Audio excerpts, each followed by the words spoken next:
بسم الله الرحمن الرحيم نحمده ونصلي ونسلم على رسوله الكريم أما بعد قال النبي صلى الله عليه وسلم 7 يظلهم الله تحت ظله يوم لا ظل إلا ظله ورجل دعته امرأة ذات منصب وجمال فقال إني أخاف الله أو كما قال عليه الصلاة والسلام۔ حضور نبی کریم صلی اللہ علیہ وسلم نے ارشاد فرمایا کہ 7 خوش نصیب آدمی ایسے ہیں کہ جن کو اللہ حشر کے دن اپنے سائے میں جگہ دیں گے جب کہ اس کے سائے کے علاوہ کوئی سایہ نہیں ہوگا۔ جن میں سے ایک شخص وہ ہے کہ جسے کوئی حسب و نسب والی اور خوبصورت عورت دعوت دے لیکن وہ یہ کہے کہ میں اللہ سے ڈرتا ہوں۔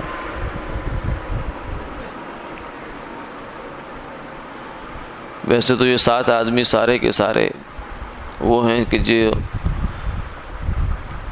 جنہوں نے حالات کے لحاظ سے نیکی کے پہلو کو اختیار کیا، جبکہ وہ نیکی کا پہلو اختیار کرنا خاصا مشکل تھا، لیکن خاص طور سے یہ آدمی یہ بہت بڑی آزمائش سے گزرتا ہے اور اس امتحان میں اپنے آپ کو پاس کرواتا ہے، کیونکہ انسان کی سرشت میں، اس کی فطرت میں گناہ کی طرف میلان رکھا ہے اللہ تعالیٰ نے، اور پھر اس کے ساتھ نفس اور شیطان بھی ہے جو اسے گناہ کی دعوت دیتے رہتے ہیں مستقل طور سے۔ لیکن یہ آدمی ایسا ہے کہ اس پر اللہ کا خوف اس قدر غالب آ گیا، اللہ کا ڈر اس قدر غالب آ گیا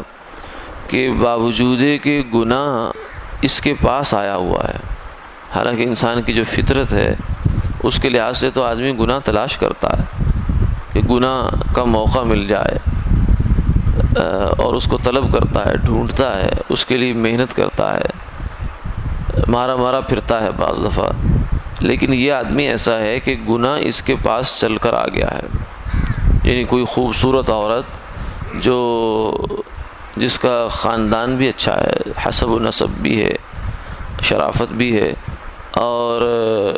خوبصورتی بھی ہے، یعنی گناہ کے جتنے اسباب ہو سکتے ہیں وہ سب جمع ہیں، اور پھر وہ اس کو گناہ کی دعوت دے، جیسے زلیخا نے سیدنا یوسف علیہ السلام کو دعوت دی، حیث لک قال معاذ اللہ، اس نے کہا، یوسف علیہ السلام نے آگے سے یہ جواب دیا کہ اللہ کی پناہ، انہ ربی احسن مثوائی انہ لا یفلح الظالمون، کہ وہ میرا، یعنی جو عزیز مصر ہے جس کی تم بیوی ہو، وہ میرا مالک ہے اور اس نے میرے اوپر بڑے احسانات کیے ہوئے ہیں، اور میں اب اگر ان احسانات کا بدلہ ایسے دے رہا ہوں تو میں ظالم ہوں، اور ظالم آدمی کبھی فلاح نہیں پاتا، کامیاب نہیں ہوتا۔ تو یہ کیفیت سے وہ گزرے اور اللہ تعالیٰ نے ان کے لیے پھر جو بچنے کے راستے ہیں وہ بھی سارے کھول دیے، حالانکہ دروازے بند تھے، مگر جب وہ نیت لے کر نکلے ہیں اور اللہ کا خوف اور ڈر لے کر نکلے ہیں تو ایک کے بعد ایک دروازہ خود بخود کھلتا چلا گیا۔ تو جب آدمی گناہ سے بچنے کی نیت کرے، اللہ سے ہمت مانگ کے بچنے کے لیے نکل پڑے، چل پڑے، تو اللہ کی مدد شامل حال ہو جاتی ہے۔ تو یہ ایسی کیفیت سے جو آدمی گزر رہا ہے، تو ایسے موقع پر اپنے آپ کو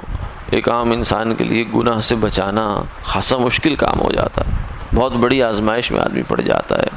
لیکن اس کے باوجود اس نے کہہ دیا انی اخاف اللہ، کہ میں اللہ سے ڈرتا ہوں۔ تو یہ عمل اللہ کو اس کا اتنا پسند ہے کہ قیامت والے دن، حالانکہ ایک عام آدمی ہے، نہ یہ نبی ہے، نہ یہ ولی ہے، نہ یہ غوث قطب ابدال، کوئی اس کے پاس کوئی بہت بڑا ظاہری اعتبار سے دینی منصب یا کارکردگی نہیں ہے، لیکن ایک ہی عمل ہے اس کا، یہ جو اللہ کو پسند آ گیا۔ غار کی جو حدیث ہے جس میں 3 آدمی غار میں چلے گئے اور دروازہ دہانہ بند ہو گیا، پھر انہوں نے اللہ کے سامنے اپنے نیک اعمال پیش کر کے دعائیں مانگی، جس سے اللہ نے ان کو نجات عطا فرمائی، حدیث پاک میں آتا ہے۔ ان میں سے ایک آدمی وہ تھا کہ جو بالکل اس قسم کی صورتحال سے دوچار ہوا تھا کہ اس کے لیے گناہ کا موقع بالکل موجود تھا، لیکن اس کے باوجود جب اس کو اس عورت نے یہ کہا کہ اللہ سے ڈر، اس مہر کو اس کے حق کے بغیر نہ توڑ، تو یہ بات اللہ سے ڈر اس کے دل پر لگ گئی۔ جب اس کے دل پر لگی تو وہ فوراً پیچھے ہٹ گیا۔ تو اس عمل کو اس نے اللہ کے دربار میں پیش کیا کہ میں نے آپ کے ڈر کی وجہ سے ایک گناہ کو چھوڑ دیا تھا، اے اللہ اس عمل کی برکت سے ہمیں نجات عطا فرما۔ تو اللہ تعالیٰ نے اس عمل کی برکت سے اس کو نجات عطا فرمائی۔ بڑی نیکی کرنا جو ہے اتنی بڑی نیکی نہیں ہے جتنا کسی گناہ سے بچ جانا بڑی نیکی ہے۔ بعض حضرات نے تو یہ فرمایا کہ ایک گناہ سے بچنا اور اپنے آپ کو بچانا یہ عبادت الثقلین سے بہتر ہے، یعنی جن و انس جتنی عبادت کریں، سارے عبادت کریں، وہ ایک طرف، اور ایک آدمی کا اللہ کے خوف سے کسی گناہ سے بچ جانا یہ ایک طرف، اس کا اللہ کے ہاں وزن زیادہ ہے۔ یہی بات جو ہے آج ہم نے اس حدیث مبارکہ کے اس حصے میں دیکھ لی کہ صرف ایک آدمی گناہ سے بچا ہے، اپنے آپ کو بچا لیا، بس کوئی نیک عمل بہت زیادہ نہیں کیا لیکن بچ گیا، نکل گیا، تو ایسے آدمی کو بھی اللہ کے ہاں بڑا رتبہ اور مقام حاصل ہو جاتا ہے۔ اللہ تعالی ہمیں بھی ایسے ہی لوگوں میں شامل فرما لے، آمین آمین یا رب العالمین۔